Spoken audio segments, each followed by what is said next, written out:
Hello, everybody. Good evening. I'm very pleased to welcome you here to Stephen House, which is the home of the National Office of the AIIA, and it's full, almost. It's great to see such interest in this event, and it's very good to welcome former Minister of Foreign Affairs Gareth Evans, a number of fellows of the AIIA, and several heads of mission and representatives of government departments and private companies. I'd also like to welcome our online audience, including board members of the AIIA. And by now you know the drill, I think. During our talk, you can type in questions through the Q&A function on Zoom, and you can also upvote the questions that you like, and we will choose to ask them or not. Before we begin, of course, I would like to acknowledge the traditional custodians of the land on which we meet, the Ngunnawal and Ngambri people, and extend my respects to their elders past, present, and emerging, and also to any Aboriginal or Torres Strait Island people we have with us tonight, either here in Stephen House or online. My name is Bryce Wakefield. I'm the CEO of the Australian Institute of International Affairs. It's my pleasure to again welcome you to this important event.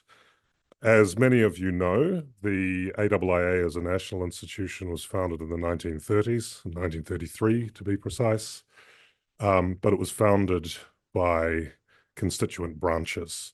And those branches date their establishment back to the 1920s, the first in 1924, making this year a remarkable milestone. It's a full century of dedicated service to the dissemination and debate on knowledge of public affairs, which we believe is crucial to the national interest.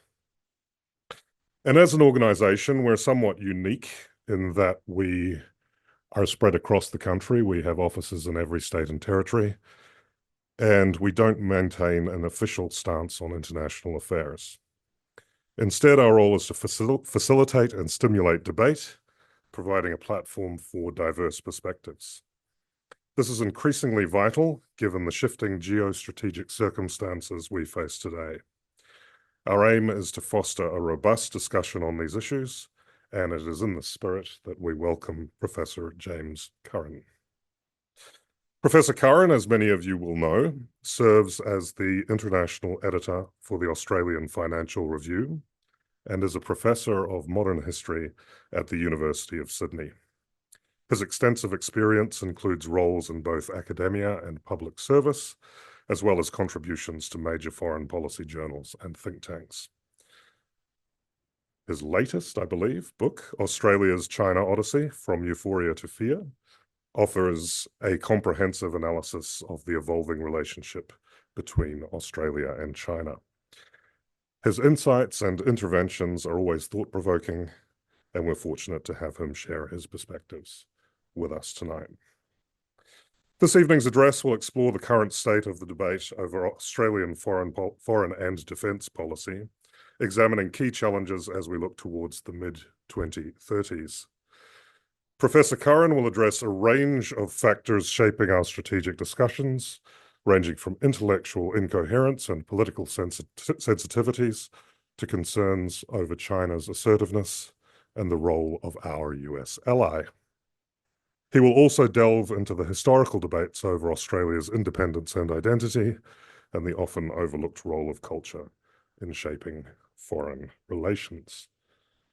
Now, speaking of our US ally, I'm excited to remind you all of our upcoming annual national conference on November 11th.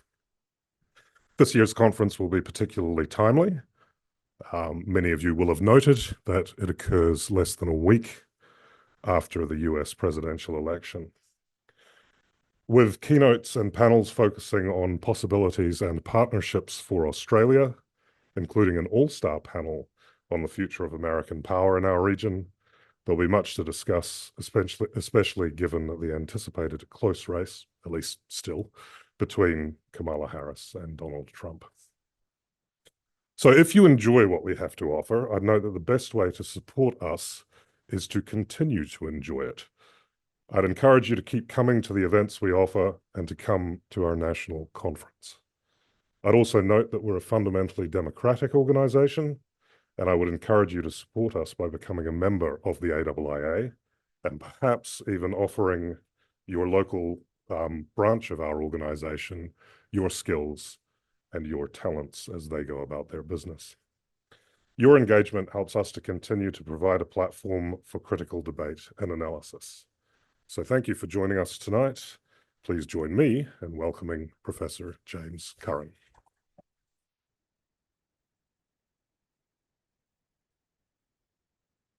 Thank you very much, Bryce. I should have known about the century. I feel as if I should have written a special ode to the century of the AIIA. But thank you very much to you and the Institute for having me.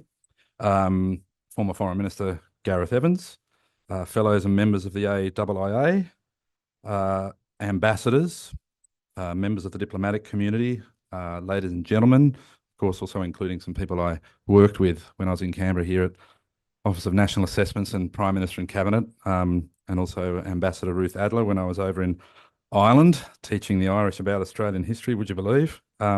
It's great to see you all here. Thanks very much for coming along. This is the moment, as Bryce was reading the abstract, I must say, this is the moment when you realise that the abstract you wrote about 6 weeks ago was ambitious. However, in an address to the National Press Club in Washington in June of 1959, Walter Lippmann sketched out the case for foreign affairs correspondence. He said, to find out what's going on under the surface and beyond the horizon, to deduce, to imagine, and to guess what is going on inside and what this meant yesterday and what it could mean tomorrow. And I might add here to also understand that one can be wrong. In his remarks, Lippmann was trying to come to terms with whether or not the American people had been suitably prepared and informed about the new role that they had assumed in global affairs following the crises of the 1930s and the end of the Second World War. He didn't think they were. More to the point, he said, the generation to which I belong has had to find its way through an uncharted wilderness. The Australian foreign policy debate might well profit from asking a similar question to that which Lippmann posed, namely whether the Australian people are being adequately prepared for this new and increasingly dangerous yet incoherent world. Tonight, I want to examine the texture of a broadly bipartisan Australian foreign and defence policy and the debate that it has provoked from its more thoughtful supporters and its critics, which include me. In such a discussion, I must clearly examine not only that debate, but some of the principal challenges that the country might face out to the mid-2030s. That's 3 presidents away. Xi Jinping and Vladimir Putin might well be mummified by then. Now, incoherence is not a uniquely Australian phenomenon. In fact, I'll point to it elsewhere. But in foreign and defence policy in Australia at the moment, I think we have a thick forest of incoherence clouding our thinking and purpose. The stubbornness of a complex world thwarts easy categorisation, and it defies the slogans. This is to be expected. In the world of high politics, it's often unavoidable, a result of competing objectives in grand strategy and partisan domestic factors. Examples of this incoherence abound. It's there in those who rely on Indian Prime Minister Narendra Modi and a vague kind of alliance with India, but who then avert their eyes as Modi refuses to condemn Russia's invasion of Ukraine, increases his purchases of Russian crude oil and military hardware, and clamps an illiberal fist on political dissent at home. It's there in ASEAN's determination to avoid a Southeast Asia beholden to zero-sum strategic competition, yet unwilling to stiffen its institutional spine and talk more meaningfully to either Beijing or Washington about lowering the temperature. It's in Chinese President Xi Jinping's abrupt overturning of COVID-19 lockdowns and the unforeseen economic costs of attacks on the private sector, and his hurried offensive to sweet-talk Europe and Canberra as his wolf warrior diplomats are parked from public view. It's there in the preparedness of the Japanese government's increased defence spending while remaining wary of getting drawn into a US-China war over Taiwan, despite the plain fact that the US bases in Okinawa and mainland Japan mean that Tokyo cannot resist or avoid involvement in a Taiwan war, short of disavowing its alliance with the United States. It's found in Canberra's attempt to marry its commitment to ASEAN centrality and its search for regional strategic equilibrium with more than a whiff of containment drifting from the Quad and AUKUS. It's there too in Prime Minister Anthony Albanese's repeated insistence that the acquisition of nuclear-powered submarines is primarily about jobs and local industry, when his Defence Minister implies it's about alliance enhancement with the United States, as visibly demonstrated in the communique that emerged from last week's Osman consultations in Annapolis. I thought the statements from that meeting, particularly those relating to the US airfields and facilities dotting the north of the continent, were blunter than usual, more matter-of-fact than usual. Perhaps indeed in Australian policy there's nothing more incoherent than the AUKUS submarine agreement, given that there has never been a statement to Parliament or the public on what its strategic purpose is. Though, as Miles implies, it's about enhancing the numbers of the US Navy's fleet and thus alliance strengthening. Such incoherence may have its uses, for example, masking the policy position on the nature of any Australian commitment to a war over Taiwan. Incoherence is present almost everywhere one looks in Washington. It's in the United States' pretense that its U-turn on a market-based international trade policy is not dismantling the World Trade Organization and the rules-based order. As a study of this incoherence, the current state of US-China relations could hardly be more compelling. President Biden, thinking of his own audience in the United States, called Xi a dictator at the very moment that his foreign and defence policy principles were embarking on successive trips to China to re-engage their Chinese counterparts. The president has also consistently undermined the concept of strategic ambiguity on no less than 4 occasions when it concerns Taiwan, while National Security Advisor Jake Sullivan, Secretary of State Antony Blinken, Treasury Secretary Janet Yellen and Climate Envoy John Kerry strive to establish a cautiously cooperative dialogue with Beijing. CIA Director William Burns provocatively warns of the risk of approaching war, and Jake Sullivan calls protectionism a new Washington, I think he means global, consensus. Nevertheless, for the United States, the talk of primacy has in the past provided a sense of pride and superiority, especially if nothing further has to be offered in exchange for these boasting rights. But surely an enduring message from the rise of Trump is that primacy provides no mortgage or job, college fees or improved veterans' benefits. And as the American experience of the Ukraine war shows, primacy is not a satisfactory excuse for US armed force casualties. Now, that's not to downplay primacy's importance in American psychology or its national self-image.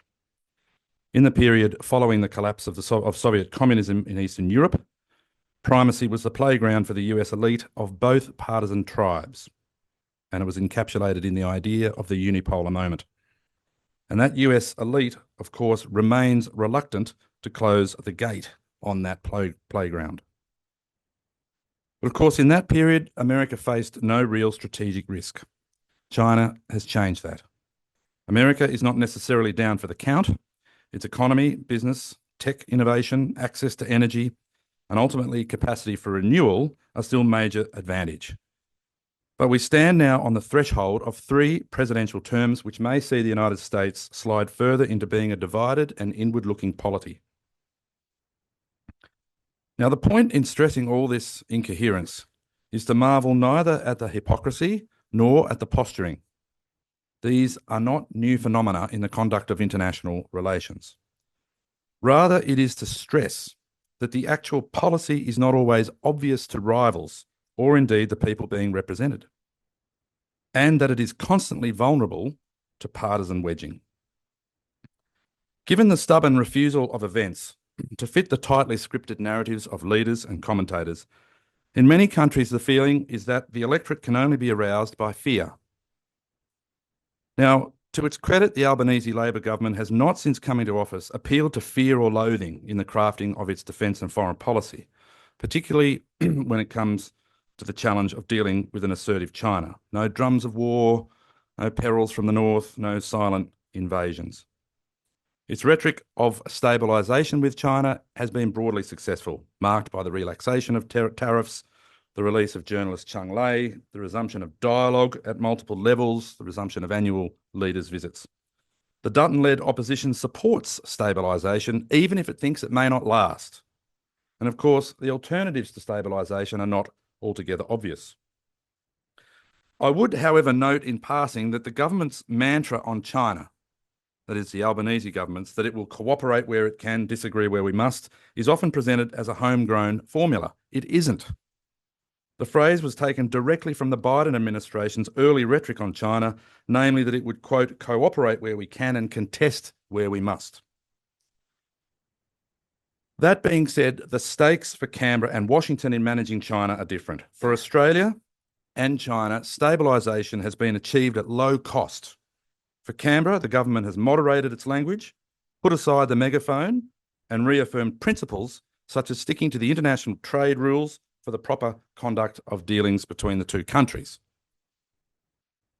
It's been easy too for Beijing. Stabilising its relations with the United States, the UK, and Australia has really not meant that Xi has had to make anything more than what Barack Obama's former China advisor, Evan Medeiros, calls tactical adjustments. But for the United States, stabilisation is more structural, high cost, and it's hard to achieve, since the US-China relationship will continue to be bedevilled as much by US unilateral measures directed at China as it will be by China's own provocative actions over Taiwan and in the South China Sea. And let's not forget the hotter, louder voices in Washington's China policy at the moment. And it does make one wonder, I think, whether Biden's containment policies of China can hold. Witness the views of former Trump National Security Advisor or Deputy National Security Advisor Matt Pottinger and the views of former House Select Committee Chairman on China Mike Gallagher. Both of them, in a recent article in Foreign Affairs, look to ultimate triumph over Beijing in a kind of Churchillian come Reagan-esque come end of history moment in a new Cold War. Others in the Republican Party in particular want to bring on conflict now with China while they believe the United States has the advantage. As we know, such a policy would lead to catastrophe in East Asia, not just for the people and the island of Taiwan, but all of East Asia, affecting the region disastrously for the rest of the century, regardless of the outcome of any such conflict. Nevertheless, Australia continues to commit itself unambiguously to the United States, almost as the sole driver of its foreign policy. Now, obviously, having worked in the public service so a long time ago, I have seen up close the benefits of the United States alliance: intelligence sharing, defence material, military exercises, access in Washington, the fact that the US alliance is a deterrence, that any aggressor must at least keep the existence of the US alliance in mind if they are contemplating hostile sort of intent towards Australia. But it's the quickening pace of the Australian military's integration with US forces, battle plans and strategic priorities, the morphing of interoperability into interchangeability in the blink of an eye. All of this has happened without any real parliamentary debate, or no parliamentary debate really, or rigorous opposition questioning. The US Marines in Darwin, the decision to station B-52 bombers from Guam at Tyndall, now the ongoing construction of a nuclear submarine base in Western Australia. And don't forget there's one slated for the east coast of Australia as well. Someone said to me the other day that Tyndall may well become the new Clark Air Force Base and that Stirling will become the new Subic Bay. And a few weekends ago in the Sydney Morning Herald, a kite was flown about whether or not, giving long-standing chronic anxiety over the ANZUS Treaty and the viability of the US nuclear umbrella, Australia might agree to host US weapons on Australian soil, or Australia might itself, so that argument went, consider going nuclear. Now, on the other hand, in recent years, the official strategic documents, or at least some of them, and some speeches from Australian ministers have conceded that the US is no longer the unipolar leader in the region, or that the nature of US leadership in Asia is changing. Now, this is quite remarkable, really, given the unwillingness to face up to that situation in recent years. Yet at the same time, Australian reliance on the United States is only deepening. Penny Wong has said on a number of occasions that no one country should dominate the region. Now, I asked her about this when I interviewed her at a Financial Review Business Summit earlier in the year. I said, what are the consequences of this for the United States? She just said, oh, you can't ask me that cheeky question. It's not cheeky. The Defence Strategic Review said that the United States is no longer the unipolar leader of the Indo-Pacific. Strategic equilibrium, however, when government ministers use that phrase, is more often than not predicated on the United States providing the core of any such equilibrium. So how do we make sense of all of this? I think the first step, or one of them, is greater understanding of recognition of just how this has taken place. A fundamental shift in Australian cultural and strategic psychology has taken place since 1996. Recall that at the federal election that year, the slogan of the Howard government was that its foreign policy would be one of, quote, Asia first, but not Asia only. Indeed, in one of the supporting documents on a coalition's foreign policy in that election campaign, Asia was referred to as, quote, the East. Now, I should be very careful here because this is not to say that the Howard government ignored Asia during its period in office. Its record on the Asian financial crisis, I mean, there's lots of debates about these issues. I'm not trying to skate over them, but we have limited time.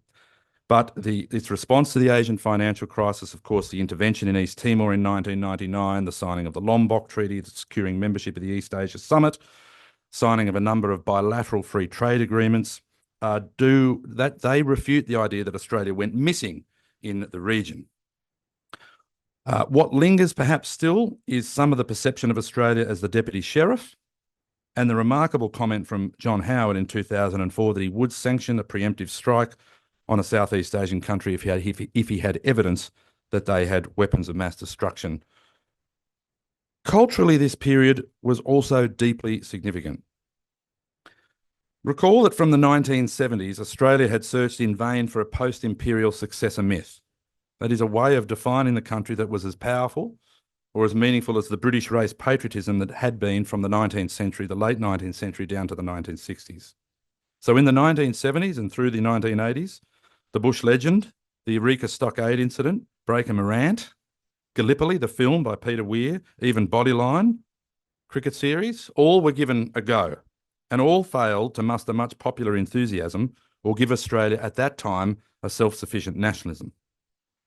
Nevertheless, there was broad agreement, certainly among the governments from Whitlam through to the end of Keating, that Australia was pursuing a path of comprehensive engagement with Asia, that its formal constitutional links with Britain were declining, that it was seeking to come to terms with its record on the treatment of the nation's Indigenous peoples. Now, Howard rejected this very idea that the country should be involved in this national navel-gazing. He called an end to the national identity debate, and he defined Australia through the prism of the Anzac legend. This was what defined who Australians were as a people, in his view. And arguably, this was probably one of the more successful attempts in the post-imperial era to give Australia some sense of cohesive meaning. All sorts of debates can be had over that in terms of the way that it gave principally white Australians a kind of a spiritual chain of memory back to their Anglo forebears. But nevertheless, the amount of young Australians going to Gallipoli in the Western Front, which seems to have dropped off somewhat, was quite remarkable for this period. And people wrapping themselves in the flag was also another quite startling image that Australians hadn't seen much of since the Queen was here in 1954. But this ennobling of the Anzac legend was wrapped around Australia's military tradition at the same time. And Howard was the first Prime Minister to argue that Australia had a military tradition stretching all the way from the commitment to the Iraq War and the presence of Australian troops in Baghdad in 2003, back to the colonial contingents that helped General Gordon in the Sudan in 1885. Furthermore, Over the next 2 decades, the commemorative culture of Anzac became indistinguishable from ennobling the US alliance in Australian history. As I've argued before, the slouch hat was folded into the nation's strategic doctrine. 100 years of mateship, said Scott Morrison, was going to lead to 100 more. So in a sense, what I'm saying is this cultural background of the way in which the US alliance has been placed atop the same pedestal as the Anzac legend almost mean that both of them are rendered beyond criticism. Now, that is not healthy for national debate. These kinds of myths and ideas that the country has of itself should be open to interpretation and up for debate. But there is a kind of an absoluteness around the way in which Anzac has become fused with the US alliance. Interestingly, the Albanese government hasn't used that rhetoric of 100 years of mateship. But certainly, as we can see, they're in the tradition of giving the Americans more and more in terms of the strategic relationship.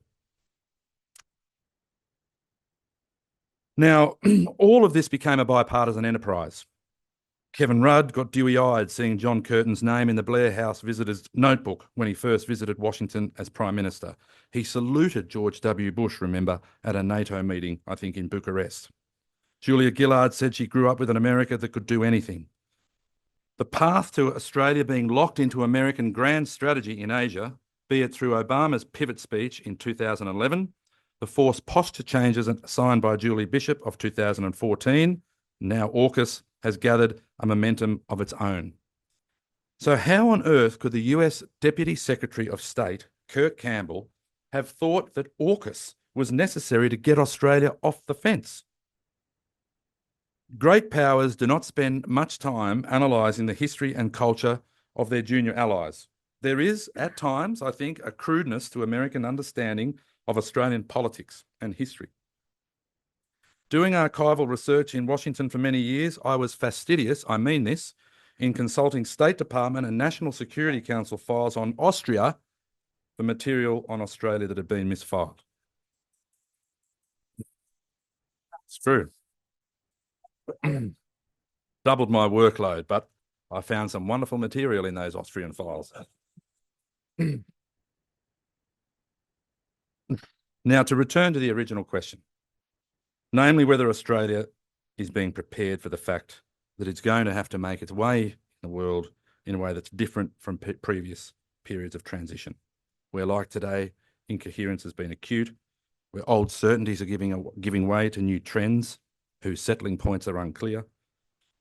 And I think, again, as a way of starting to grapple with this, we might gain a bit of confidence from considering very briefly those periods in which Australia did have to grapple with serious and unsettling and profound international change, if only to get beyond the parochialism of the present, which so often says we're in the most dramatic international circumstances since World War II. I don't deny that. I'm not trying to be naive about the scale of the change, but nevertheless, Canberra has faced periods before, at the end of the Second World War in the late 60s and at the end of the Cold War in the early 1990s. So as I say, this is a measure for some confidence. And again, there are all sorts of debates that will come out of these points that I make here, and there have been long historical debates about these points. But very briefly, after the peace was secured in 1945, Australians expected the European empires to come flooding back into the region. What they faced instead was the rise of Asian nationalism and decolonisation. Australia's eventual support for Indonesian independence was a positive start, but the sore of West New Guinea was left to fester, and later, confrontation brought on limited war with Indonesia. By and large, even though Australian ministers tentatively began to talk in that period in a new way about their near neighbours in Southeast Asia, the Cold War policy was to keep the Americans and the British engaged in Southeast Asia to protect Australia from a threatening Asia. Second period, by the late 60s and early 70s, the defence and economic nexus of the relationship with Britain had collapsed, and the Americans were recalibrating their role in East Asia following defeat in Vietnam. Now, that Cold War policy of Australia collapsed. Remember Harold Holt on Australia Day 1966? He said, quote, "Australia has been jolted by events to adulthood." Jolted by events to adulthood. White Australia was dismantled just in time. As I said before, both sides of politics put their efforts and their intellectual energies and policy focus into dealing with the countries and cultures of Asia in a new way. And Asia, free from Western domination, demanded new responses. Forward defence was retired, defence self-reliance became the watchword. And while the prime ministers through this era, Whitlam through to Keating, did keep the US alliance at the front and centre of Australian strategic policy, none of them did anything to give the alliance extra content and meaning. Thirdly, in the 1990s, Australians once more faced up to a different set of circumstances. The end of the Cold War and the successful prosecution of the first Gulf War had, in the words of Gareth Evans and Bruce Grant, in their book, Australian Foreign Policy in the World of the 1990s, they said this period had, quote, produced a great divide from which there is no going back. But Australian policymakers reacted to the end of the Cold War very differently to the Americans. And this, of course, builds on the fact that really the Cold War ended in East Asia in the early 70s, broadly defined. But in the early 1990s, the reaction, as opposed to America, was very different. It might be said that Australians, lacking pretensions to omnipotence, did not feel itself in a position to claim omniscience.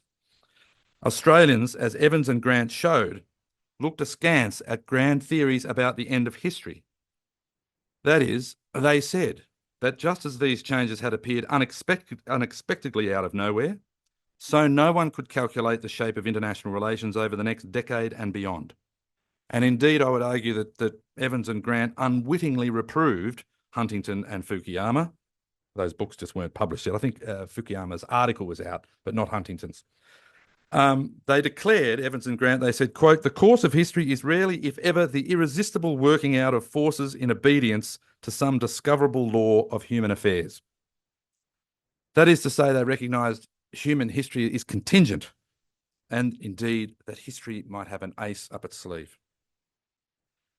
Now, Australian governments, as I said, intensified their foreign policy energies on the region and on being international good citizens.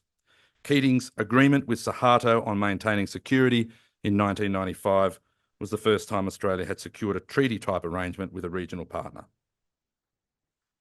Now, I think Evans and Grant were right about history's capacity to surprise.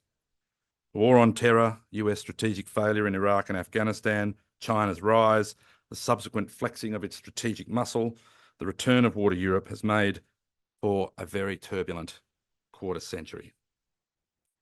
So for a smaller and internationally trade-dependent nation like Australia, residing as it does in a culturally different neighbourhood, it might be said that the world has seemed incoherent since the Cold War ended. At each of those points in the periods I just outlined, the need for readjustment or redefinition was, it has to be said, taking place with great powers still quite close, especially the United States. The incoherence in our debate may be greater now because of the largely unspoken doubts about American reliability, the lack of transparency about the uses of growing Chinese military power, and the concern that Australia might once more find itself adrift in a strange and incomprehensible world. Today's incoherence also arises once more from the Australian desire for protection from everything. So what is to be done about it? Much more considered and thoughtful articulation of the problems in our global relationship needs to be given to the public. Why, for example, is it that politicians have been unable to describe in anything other than shorthand the economic importance of our trading and economic relationships? Where is the discussion on what happens if iron ore becomes a crumbling economic pillar for Australia? We have to ask how we will deal with Indonesia, China, Japan and India, other than just in terms of fearing abandonment. What do we really know about US foreign policy under a coming Harris or Trump administration other than the most broad outlines? We're very likely looking at the permanence of a protectionist mindset and policy in the United States. The debate over economic and national security, as Treasury Secretary Stephen Kennedy recently said, needs to be mindful of security interest mission creep. The multilateral framework that has delivered so much prosperity for Australia and its East Asian partners, and which provided the means by which Australia withstood Chinese economic coercion, is clearly worth saving and strengthening while we have the chance. There is much to be said, of course, for the healing power of trade, which after all was behind the recovery, the very rapid recovery at the political elite level of the Australia-Japan relationship after World War II, right? 1957, the Commerce Agreement was signed. And we should always remember, as ANU's Shiro Armstrong recently reminded us, of the role that Australia's trade war against Japan played in the 1930s in fanning Japanese fears of economic insecurity. I suppose the point is that the Cold War provided an ideological shield that demanded no explication. It might be that rather than today's world being incoherent, it's more that it's ununderstandable or unpalatable to the point of denying it. Because Xi Jinping and Vladimir Putin are coherent, we just don't like what they say. And domestic politics and the fear of being wedged appears to be making this impossible to articulate, though I think it is possible.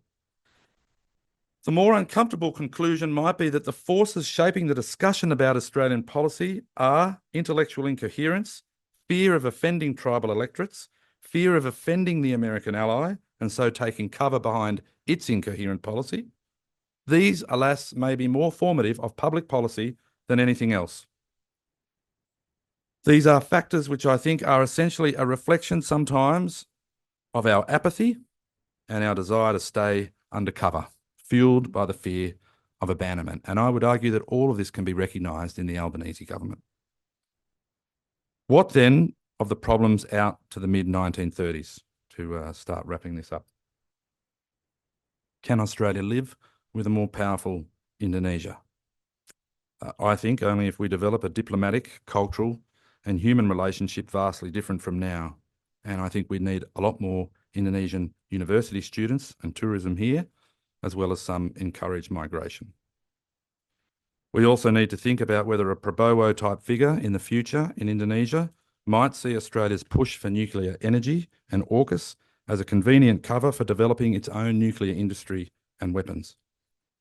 A major nation that Indonesia appears to be would be more inclined to acquire such weapons, especially if Indonesian fears of China and India become real or visceral. What does a multipolar Asia look like? Is it even possible? Japan and Korea will almost certainly continue to dance carefully around China, but a new China-Russia dispute is genuinely possible post-Putin. The relationship between India and China will likely be fraught. The two sides are made for misunderstanding, and India may well be unable to resist overplaying its hand as the coming economic power. What form Indian nationalism takes is also crucial to Australia. Could there be serious internal strife in India?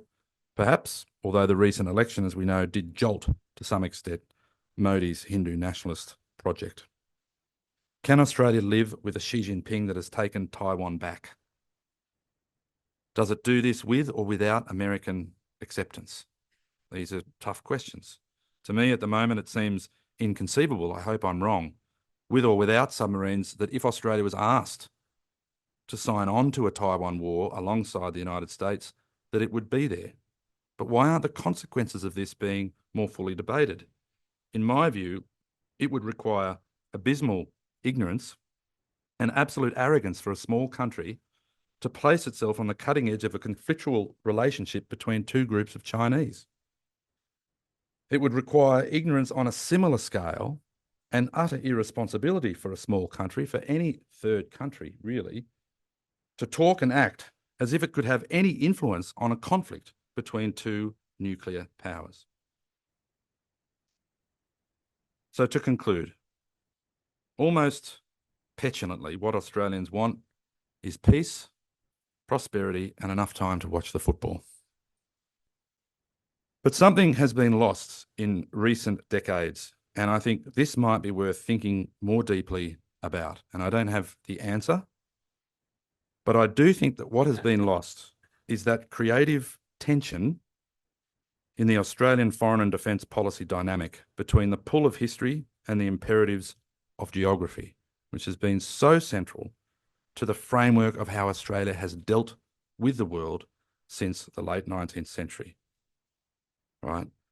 That problem has reached perhaps something of a denouement, which is very interesting, because what's happening, in my view, is that Australia is aligning its community of culture, that is, its loyalty to its great and powerful friend, the United States, with whom it shares historical, institutional, and cultural values, and it identifies with American strategic objectives.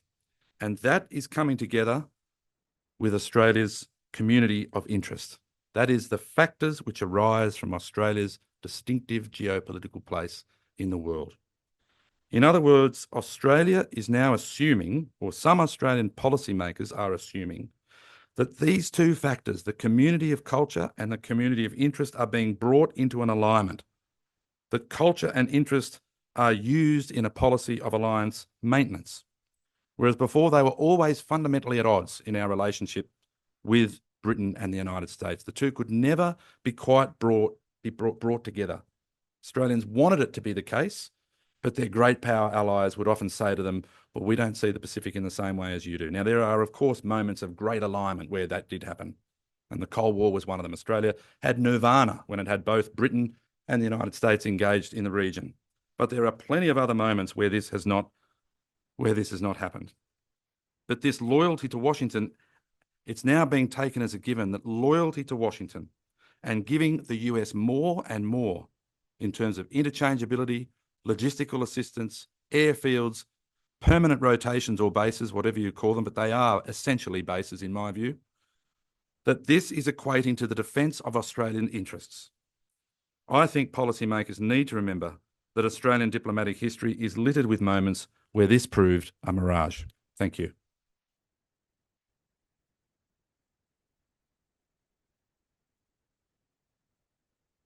Okay, fantastic. I'll have to start voting if I can, James. Great, I hope the people at home can hear me. You can't see me, but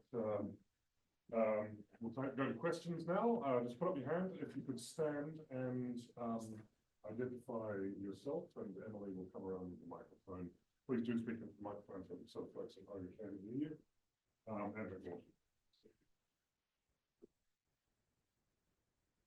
James, thanks very much. Anne McNaughton, Director of the ANU Centre for European Studies. My question is, in all your very provocative and evocative speech, there was no mention of either the EU or European member states, despite the fact that in recent times, and an FTA notwithstanding, there's been a lot of effort to engage. And I'd be interested to hear your comments on that, particularly in view of the fact that it seems there are some real opportunities and possibilities that are not being explored in the way they might be. Now, do you mean European engagement in the Indo-Pacific?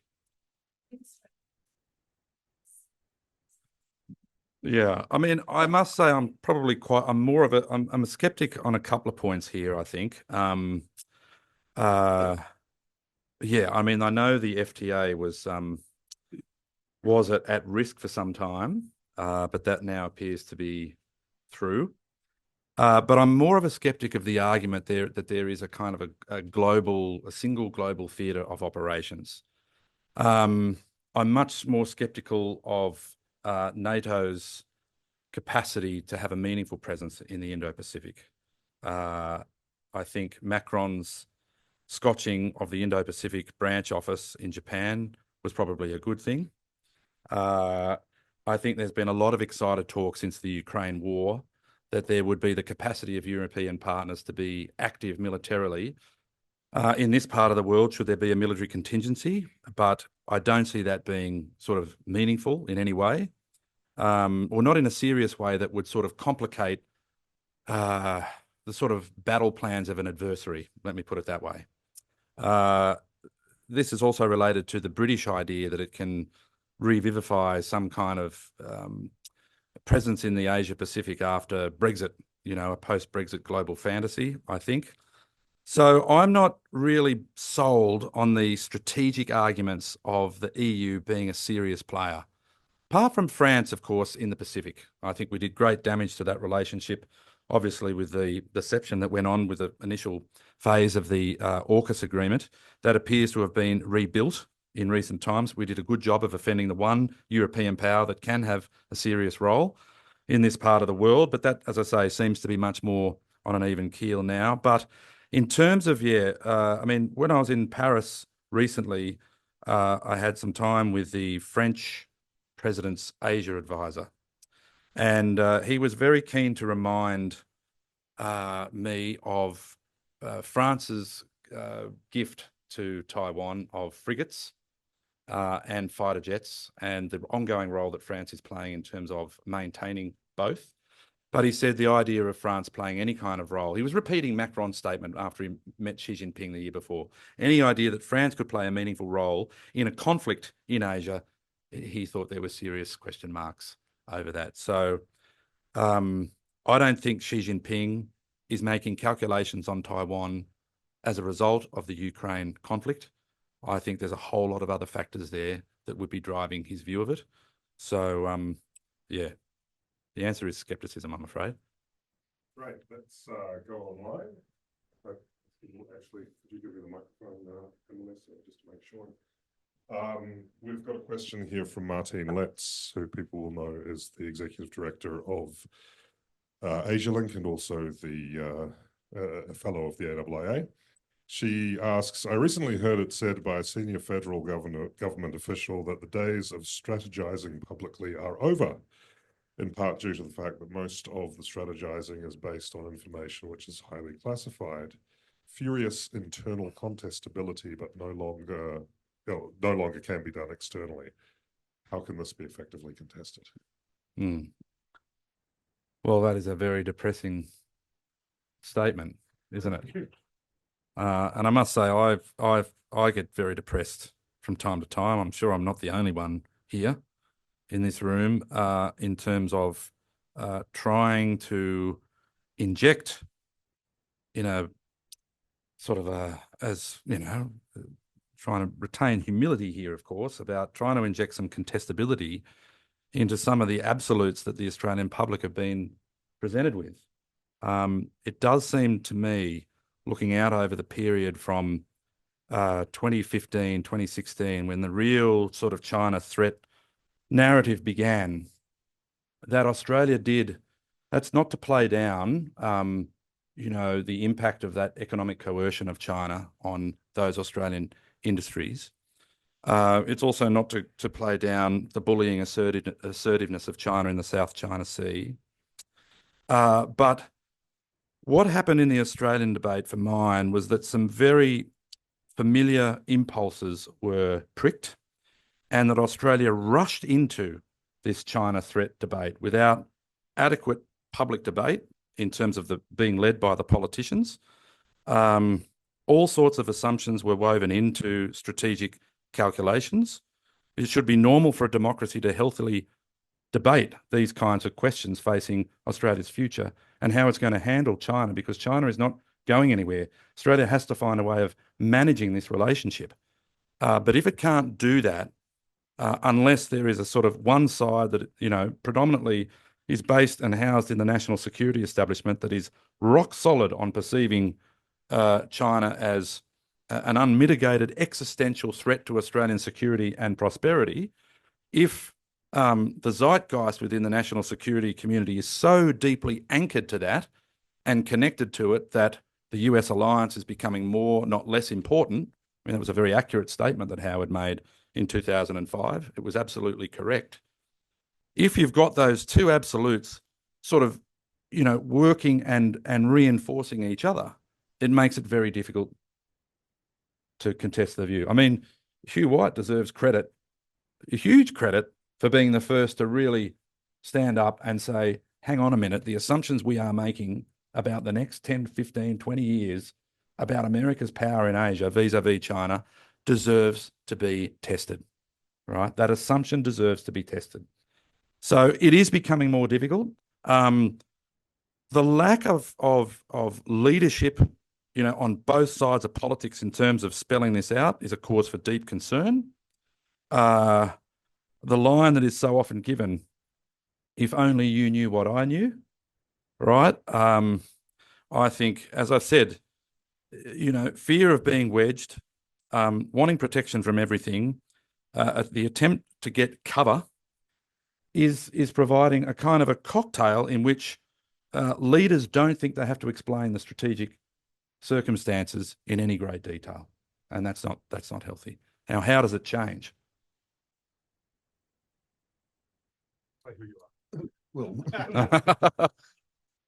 Gareth Evans, James. Let me say at the outset, someone once said my idea of an agreeable person is someone who agrees with me. So it's been a very agreeable presentation indeed. But look, what I'm sort of wrestling with, and what I just can't get my head around, and follows the last question, is why the capitulation to the American Kool-Aid has just been so comprehensive in our sort of policy-making community. Yeah. There are differences of view among senior political leaders. I mean, Penny Wong has a very different view of the world instinctively than Richard Marles, who I'm going to describe in my speech tomorrow as being so dewy-eyed in his love for the United States that it defies parody. But I'll quote that in the Financial Review. And Albo is just a bit of a natural sort of straddler, has never really had much interest or involvement, surprisingly for an old lefty, on foreign affairs and defence, and just, you know, wants to avoid being wedged into politics. So there's this strange inability to understand, for me, why there isn't more contestability going on within the political leadership here. But how much of it is the responsibility of the bureaucracy and the hollowing out of, with respect to senior bureaucrats here, the hollowing out of competence and confidence in the bureaucracy over the last few decades? I mean, some bureaucrats have been supremely influential in this debate, and Shearer, you know, quintessentially among them. Where are the counterweights within the bureaucracy? Where is the contestability in defence and in foreign affairs? I just don't see it. Have you got any instincts? Well, I've got some idea, and I may write about this at some point, that may well be changing in terms of, let me put it this way, that the dominance of a particular view that has been prevalent since 2015, 2016 on how China should be handled and how the US alliance should be sort of more deeply woven into Australia's strategic culture, that may well have another pillar of bureaucratic opposition, that is emerging in the Prime Minister's department, and that now perhaps may form at least more contestability as opposed to what is coming out of the Office of National Intelligence. But I do need to confirm that with a few other sources. But what I am hearing is a little bit more hopeful, I have to say. I mean, what is the explanation for this condition? I mean, part of what I wrestle with, and again, I don't have the answer, is, I mean, to what extent is this, do we now look, this is where you won't agree with this, to what extent do we now, does the passage of time mean that the period from 72 to 96, when governments and their bureaucratic advisors didn't have, I don't think, and certainly from the records I've consulted, did not have any qualms about placing Australia's distinctive interests up against Washington? Not at all. You know, and that is true of Whitlam. Fraser, to a lesser extent, but Fraser needs to be given credit for going to China in 76 and proposing a quadrilateral, even though that was a disaster, but he did it without consulting Washington. That's the point. You know, what had happened to that policy of always consulting with the great and powerful friends. Now, clearly, as John McCarthy knows only too well, Howard came in 1996 and believed that the Hawke-Keating agenda had let the alliance wither on the vine. There's no credible argument could sustain that about the US alliance in that period. But nevertheless, Howard was clearly uncomfortable with what had happened in terms of Australia's cultural and strategic reorientation, I suspect. He knew he couldn't turn his back on the Asia door. He knew he couldn't close it. He had to deal with Asia, but he was going to revivify the US alliance and the UK relationship. And we shouldn't forget that. Michael Lestrange creating an Australia-UK leadership dialogue. So it's the reimposition of those two relationships. I think it's also the fear within some aspects of Labor. I mean, Crean's speech in 2003 against the Iraq War, that seems an eternity ago. But other Labor memories, I suppose, of, you know, the difficulties that Whitlam had with Nixon, the ongoing suspicions about what might not have happened in that period. The Latham experience, I think, was very jarring on this current crop of Labor politicians. What Howard was able to do to him in the 2004 election. That brought back memories of what happened to Cornwall during the Cold War. So, I worry about what kind of historical sensibility is in the bureaucracy at times. I mean, I can remember people saying to me, "Why are you talking about West New Guinea?" About the fact that John F. Kennedy sent Barwick and Menzies out of the Oval Office with their tails between their legs, saying to them, "The American people have forgotten ANZUS. Don't think that if some digger gets into a stoush with an Indonesian soldier in Borneo, that we're going to send the Seventh Fleet down." Now, this was not how Menzies and Barwick understood the ANZUS alliance. And from that period on, the policy was, let's not mention the ANZUS alliance, because the more we do, the more they will unpick it. The more their lawyers will look at it, and the more they'll realise that Article 4 obliges them to do very little at all. I mean, as MacArthur said way back when it was first signed. But this is all seen as, and that's the sort of classic comment that you get from a lot of officials today, that the history is irrelevant because we're in such different circumstances now that history has no salience whatsoever. Now, of course, as a historian, I'm going to challenge that. I'm not saying that history repeats. Even if it does, it never does so exactly. But so I think part of the issue is the lack of an understanding of an Australian foreign policy tradition. That's also a factor, I suspect.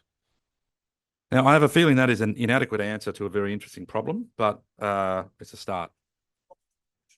Howard's castration of senior bureaucracy. Right. Which seems to me to have had a generational impact. Yeah, that of confidence that yes, people have been prepared to push back. Yes. Am I overstating that? No, I remember being addressed. I remember being addressed by Peter Shergold as a Prime Minister and Cabinet graduate.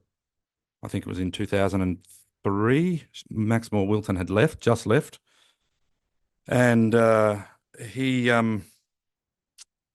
said Frank and Fearless was out. The watchwords were, one must be authentic and robust. But certainly I think, once the secretaries had contracts, there would certainly be, and I'm sure this work has been done in political science departments. I'm sure people have looked at this in terms of how the capacity for secretaries to take issue with the line of the day is somewhat compromised. Okay, we'll go online for another online question at least. It comes from Zara Kimpton, who you will know, some of you, as not only a fellow of the AIIA, but our national vice president. And she asks about whether a transformation of Australia into a republic would help our case overseas, particularly among our neighbours. And I'd like to wrap it into a few questions that I have, I guess. Is the topic of today's talk is really about foreign policy and security policy debates, and part of that, of course, is very much public debate. Other debates that we're not having, other things that we're not doing in Australia that we could be doing that reassure a lot of our neighbours.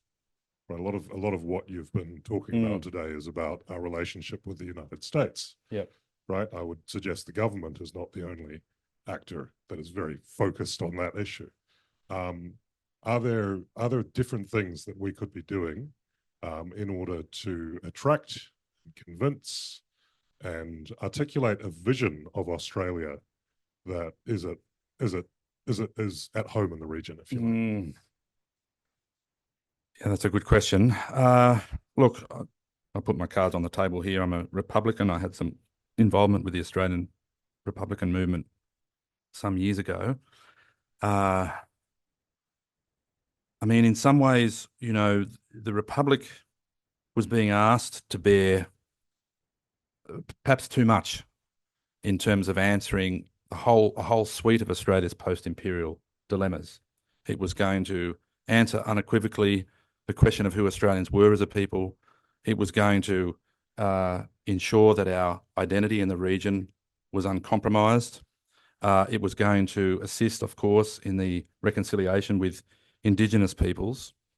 Now, whether or not Southeast Asian capitals wake up every morning and worry about Australia's constitutional status, I'm not sure. I wish they did, but I'm not sure that they. I'm not sure that they do. I'm not sure. As much as I am a Republican and want to see it happen, I'm not sure whether it is the unambiguous and unequivocal sort of trump card, if you like. It's an unfortunate expression to use these days. In sort of guaranteeing Australia's sort of I guess in enhancing its status and its perception by regional partners. Nevertheless, I think it would help. I do think it would help. There must be, I think, to some extent, we're only really talking about a very short period of time, the last half century since the White Australia policy was abolished. To some extent, in the eyes of Southeast Asian partners, Australia is still on trial. There are still incidents in Australian political life and cultural life where these memories are easily stirred. That said, Australia has had not too many flare-ups in terms of real challenges to its multicultural ethic, but those have certainly reminded, I think, a lot of us just how close Australia came. I think it was Richard Woolcott who said that there was a risk of Australia becoming a kind of a Southeast Asian South Africa. Now, we avoided that, but I think some of the other debates that we might be able to have are about, what influence and what role will the Indian and Chinese diasporas have in Australian life? The Indian diaspora, to me, well, not to me, I mean, this is self-evident. The Indian diaspora is much more, I think, getting much more involved in Australian politics. And so what are the sort of consequences for that? Look at the reception that Modi got when he came to Australia. I'm not suggesting anything nefarious in this. I'm just suggesting this as a subject for debate that doesn't get as much attention. In terms of our image in the region, I do worry about this. John McCarthy made the point in a recent speech about the sort of crushes that Australia has from time to time on various countries. The number of reports that we write from time to time about rediscovering Asia, remembering that Paul Hasluck said in the late 60s that Asia is an academic vogue kind of subject at this time. And from at periodic points from that era on, we've had moments of rediscovery. But why are there only, as I understand it, why are there only 130 Australians of non-Chinese descent who can speak Mandarin at a level that is competent to do business in China? 130. And I think the numbers of Bahasa speakers are even less. Do Southeast Asian partners, and we've got a number of ambassadors and officials from Southeast Asian countries here tonight, what do they hear in Australian foreign policy debate? I think they hear one voice, which is certainly strong, and the government deserves credit in terms of the rhetoric on ASEAN centrality, its relationships with Pacific countries. But the other voice they hear is perhaps stronger, and it's the voice on the Quad, and it's the voice on AUKUS. So that's what they're hearing. Some Southeast Asian officials have said to me, we know what you're up to with AUKUS. We could see this, not so much could see it coming, but it fits into a predictable pattern of how Australia acts in world affairs. Now, that doesn't mean, of course, that Australia should change its policies just to please capitals in Southeast Asia. I'm not suggesting that's the rationale. I'm simply talking about perceptions, right, in terms of what Southeast Asians are hearing the loudest. So hopefully that answers the question. Fantastic. Great. Take a rest. All right. Okay, fantastic. That was a magnificent tour de force. Look, again, I want to thank Professor James Curran. Usually at this stage, we do actually have a lot of speakers from overseas. So I pull out a copy of our dearly departed former National President Alan Gyngell's book, Fear of Abandonment, which was referenced in passing a few times tonight, and presented to the speaker, but I suspect that James has already read it. So I've agreed instead to give James a ticket to our national conference, and it'll be magnificent to see him there. Unfortunately, or fortunately, depending on whether you were there or not, James was a speaker at last year's national conference, and we do have an informal rule that we don't bring speakers back on consecutive years to keep things fresh. But good news, there are actually some people in the audience who will be turning up to the national conference and speaking.